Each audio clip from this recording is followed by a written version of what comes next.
अब 2 मिनट के लिए बहन कलाशो जी भी आपसे वोट की अपील करेंगे। बहन कलाशो जी।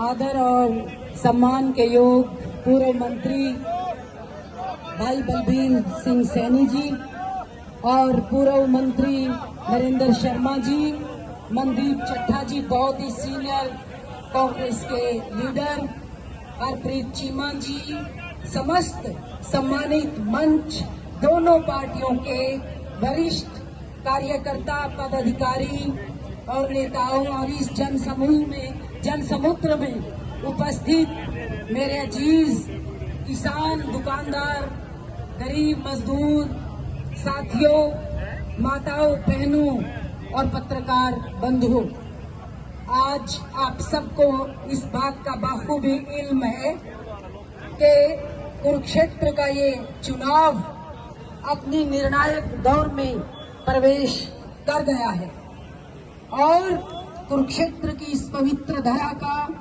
जो प्राचीन काल से इतिहास रहा है कि यहाँ पर न्याय को अन्याय के खिलाफ विजय मिली है, नेकी को बदी के खिलाफ विजय मिली है और धर्म को अधर्म के खिलाफ विजय मिली है।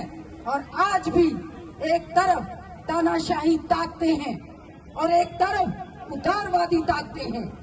ये जंग इस बात का फैसला कर देगा कि क्या भारतवर्ष की जनता इतनी जागरूक हो गई है कि वो तानाशाही में और उदार नीतियों में फर्क महसूस करना जान गई है, वो अपने भले बुरे को पहचानना सीख गई है। इसीलिए आज जो नरेंद्र मोदी के भाजपा के जुल्म सितम आज त्राहिमाम जनता कर उठी है। औरंगजेब और चंगेज खां को भी तानाशाही में पीछे छोड़ दिया है। आज महंगाई चरम सीमा पर है, बेरोजगारी चरम सीमा पर है, आज महिलाओं का मान सम्मान कहीं भी सुरक्षित नहीं है, वो स्वयं को कहीं महफूज महसूस नहीं कर रही है।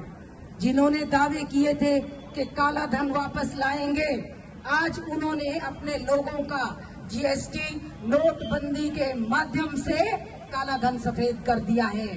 और आज 20 करोड़ रोजगार जो 10 साल में देने थे, 20 लाख भी नहीं दिए गए।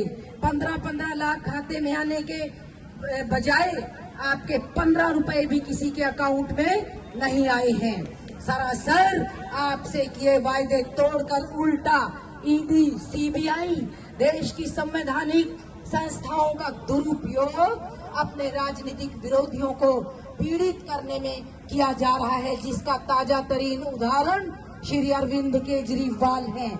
लेकिन शेर को बंद करने से शेर दहाड़ना बंद नहीं कर सकता है। उनको तो अपनी तानाशाही, अपने अहंकार, अपने घमंड में मेरे जैसे कैलिबर वाले नेताओं से भी काम लेना नहीं आया, क्योंकि वो अपनी गफलत में, सत्ता के मद में चूर होकर के हमें भी बेरोजगार कर राजनीति से घर बिठा देने का काम किया। लेकिन उनको पता होना चाहिए कि शेर को दहाड़ने से कोई नहीं रोक सकता। शेर अपना असली भोजन तलाश लेता है और उसका असली भोजन दहाड़ है। शेर की दहाड़, ये शेर की दहाड़ इनको राजनीति के कब्रिस्तान में दफन कर देगी। मैं आज ये दावे के साथ कह सकती हूँ। मैं ज्यादा लंबी बात नहीं करूंगी। श्री अरविंद केजरीवाल जी ने कितने जन कल्याणकारी कार्य किए और कांग्रेस की सरकार ने कितने जन कल्याणकारी कार्य किए। अपने नौजवान कार्यकर्ताओं के बच्चों को रोजगार दिए, जो आज भी उनके दिलों में, उनके जेहन में ताजा है। तो इस प्रकार से इतना ज्यादा लंबा इतिहास है चौधरी भूपेंद्र सिंह हुड्डा का, जन कल्याणकारी कार्यों का। वो कुछ समय के लिए कभी कभी किसी को भी भूल लग सकती है, लेकिन इन्होंने जिस नेता ने इनका कभी दामन थामा तो उसको इस कदर इन्होंने पशोपेश में और परेशान किया है कि उसको ये भूल कर भी इस पार्टी को आप लोग कभी आजमा न लेना। इसको तो बस राजनीति के कब्रिस्तान में दफन करना ही इसका इलाज है। इसने 10 सालों में 55 सालों से भूखी भाजपा ने, भारतीय झूठी